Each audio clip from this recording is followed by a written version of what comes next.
Hello, I thought today in this video it'd be fun if I kind of showed you some alternatives on how you can personalize your sketchbooks.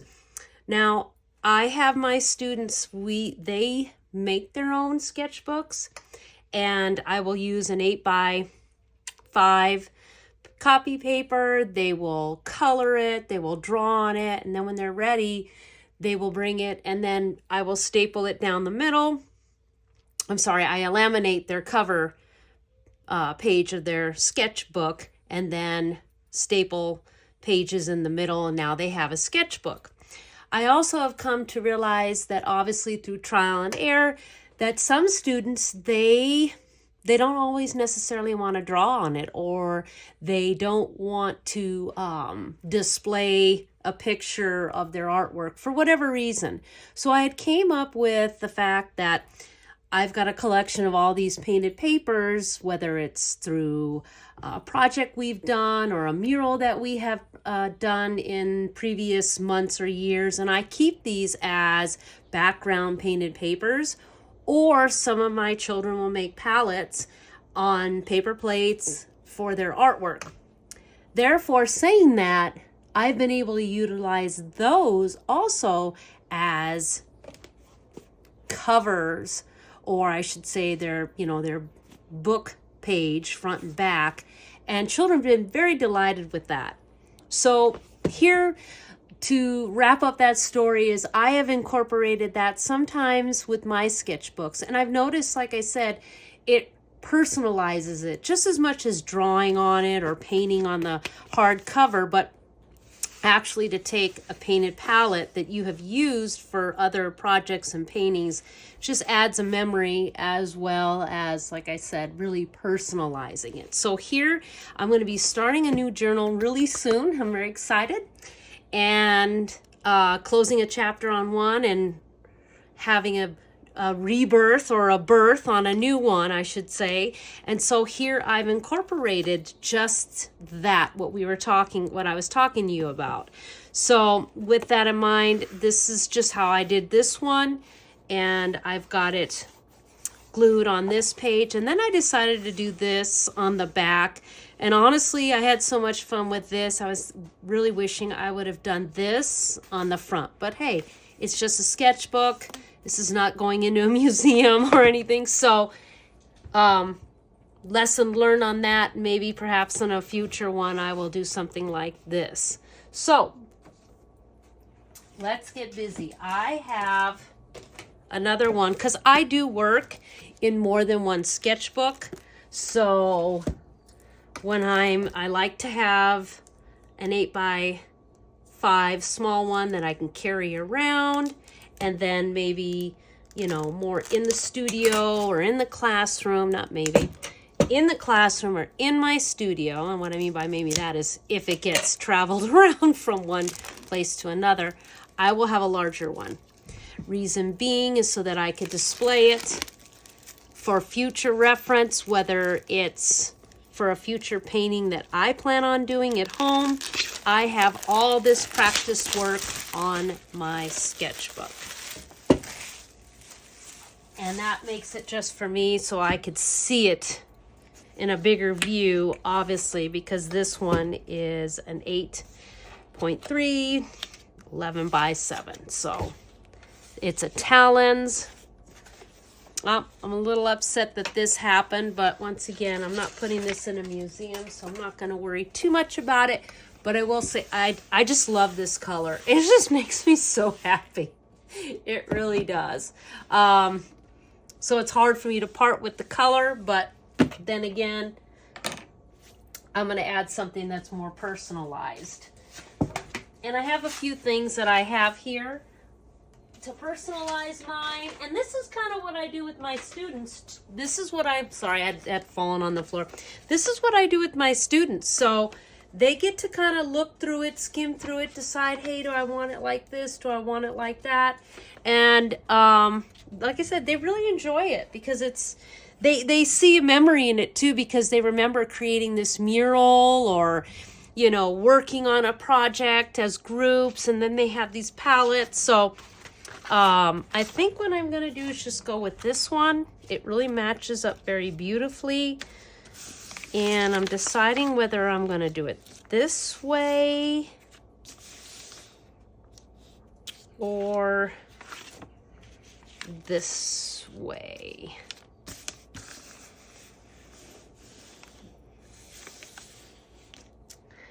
All right, so for this I will use more of a craft paint. And what I'm going to do is it's going to be obviously tucked. I mean, it'll pretty much fit on the front, but then I will have this side right here if I wanted to do it that way, but then I got to constantly worry about the bend, which shouldn't be too bad. But I think I'm going to do it this way. And hopefully if I bend it just right, we should be okay.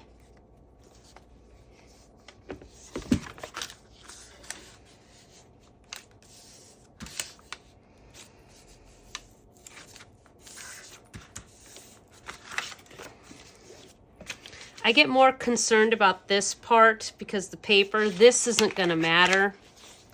So having that in mind, it might just be a good idea to do it this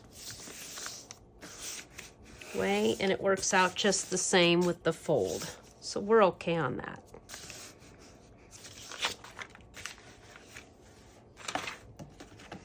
I'm going to see if I can kind of work this out a little bit. I doubt it.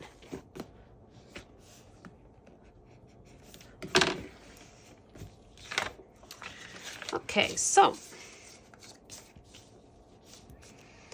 and I also advise that if you're going to, I'm pretty rough with my sketchbooks. And what I mean by that is, you know, throwing them in my tote bag, or, you know, like I said, I'm using them for display and they fall off of the display mount that I have. Those type of things will happen. So I advise you that if you're pretty rough with your sketchbooks, that you apply, if you're going to use a palette, right, that you've had, or painted papers that you have, to spray it with some sort of adhesive, so that way the paper, you know, the paints, whatever's on the paper won't chip off and things. And what I mean by that is, see, with this palette that I've used, you could see the paint chips. And this was just a paper that I used as a palette for another project. So you don't want those chipping, especially if you're really rough with your sketchbook. Like I said, I throw it in my tote bag, I throw it in my purse. You know, like I said, if it's on a display mount, sometimes it falls off. And I will use it, like I said, at home. So I do that at home as a display mount, so the same thing's going to happen. So here I am using a craft glue. Can you use matte medium? Yes, you can. There's nothing wrong with that. I highly recommend using something a little sturdier, so that it just, because you're going to be moving this around. The sketchbook is not going to sit still as artwork would. You know, we don't, I mean, some artwork, depending on what it is, we can play with it afterwards, you know, right? If it's something we're building, you know, dimensional, but if it's a flat form of artwork, you know, your form of artwork's flat, it's not going to be, it doesn't have moving parts, right? You don't need to necessarily worry about using something heavy duty. I don't recommend using glue gun, because that would just create a hard surface, or it might get bubbly and wonky in the middle. You don't want that. And what I mean by hard surface is, you know, bubbles underneath and it's not smooth. And you don't want that happening. As with a liquid glue, yes, liquid craft glue, you can manipulate it just a little bit before it starts to dry. Not much, So you kind of, once you lay this down, you better like where you put it, because that's kind of where it's going to stay. So I needed to find my bone folder and I didn't find it, so I'm going to use this.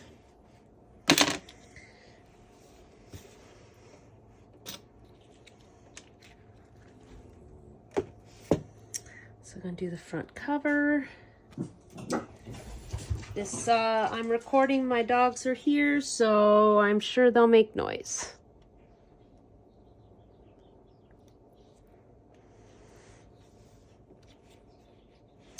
Is it going to be perfect? Probably not, and that's okay.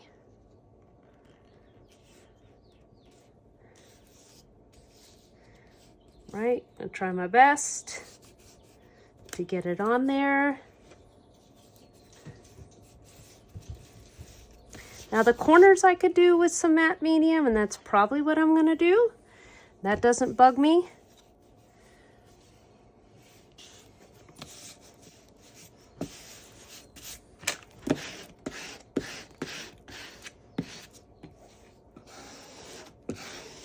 You want to try and flatten it out the best you can. Like I said, I can always go back.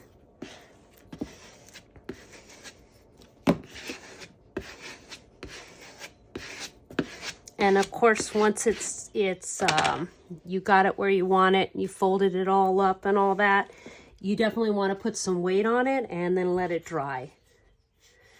Depending on the glue you use, it could be anywhere from, you know, a few hours to also your environment, right? So it could be a few hours to at least 24 hours. So that's why I like to prep mine before I'm going to get started on my art journals.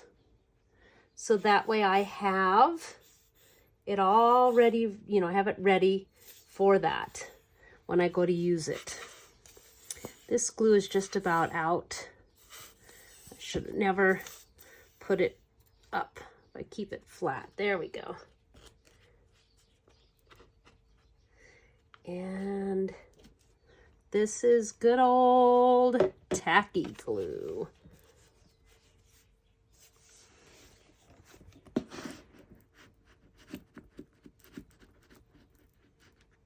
Oh, look at that. What happened to the paper? That's a good one.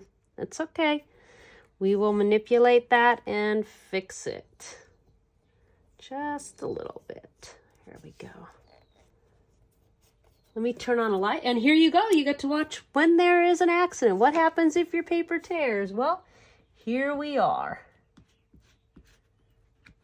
Gentle, gentle. I was trying to squeeze the tacky glue to go on the back side, but you know what? It's okay. We will do it like this. All right. Happy accidents, right? All right. So there you go. There you just had to see me do a problem solving with what happens if your paper tears. And it will. Especially if you use copy paper for your like painted papers, or, you know, you're doing it for projects and you just use that as a palette. I do that often because then it becomes, like I said, a painted papers for me. So yes, this paper has been a little bit wonky for me, just meaning that it's kind of thin. Especially for even copy paper. I haven't really been able to use it with anything else but kid gloves. I mean, it worked great when I just wanted to paint the paper and use it, but other than that, it's been kind of working against me with that, but we'll get it. We'll get it. So yes, be delicate with your paper if you have to. Be mindful. You just saw what happens if you have a happy accident. What I did is I just tried to remanipulate the paper back to its original form. And if it doesn't go back, that's okay. It gives it character. Gives it character. We're not looking for museum stuff here, right? And sometimes, you know, you're not going to get all the glue in there that you want. You're going to have to go back maybe. That's okay. I try to put it right on the edge and then tuck it under if I can.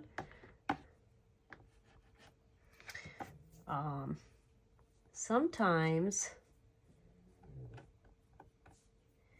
you know, you might get a little chips of paint or something on the edge, and you know, you can just wipe that off with a damp cloth if you choose to. And I want to show you how I put mine to dry. So I want to show you, but I might not have time. This is a long footage as it was just for this. So I will just explain to you what I do. So what I will do is take a Ziploc baggie, plastic, or you can use wax paper, because obviously you don't want to see the paper starting, so we're going to leave that alone. Obviously you don't want this part to stick to the book part over here, so wax paper works well, Ziploc bag, and you know, close it, and then, oh my goodness, this is happening everywhere on this paper. Another happy accident. Let's fix that. Oh my, my, my, my.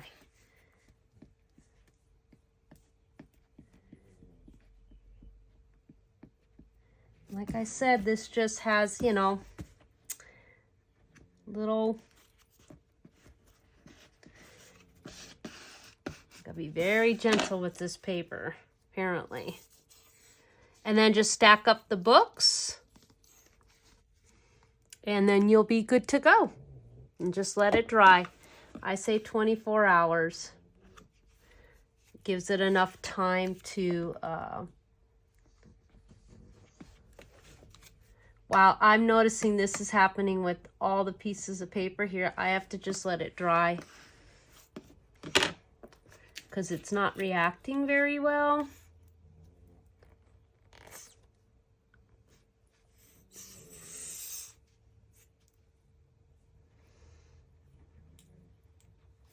I think I'm gonna go back and add some things onto here.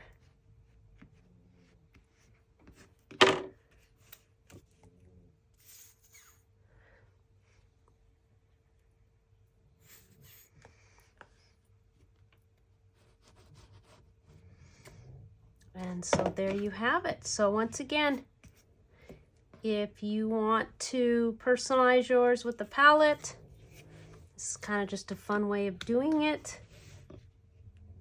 Careful with your paper, and put some wax paper in between and let it sit. Check it on a couple hours later if you want to. Like I said, I'm pretty rough with mine, so I advise you. And I did spray this one. Yes, I did. That's why I'm finding it very interesting that it's reacting back to becoming completely wet. Which, like I said, is just very interesting. I didn't think this was going to happen, but here we are. All right. Thank you for watching. This is this one. Like I said, you got to see a couple happy accidents that I made. And wax paper, books on top, let it dry. Either I leave this and don't bother with that, or I can put, you know, cut out some more shapes and add it on here just as extra. and it'll be good to go if I choose to, which I might if that bothers me.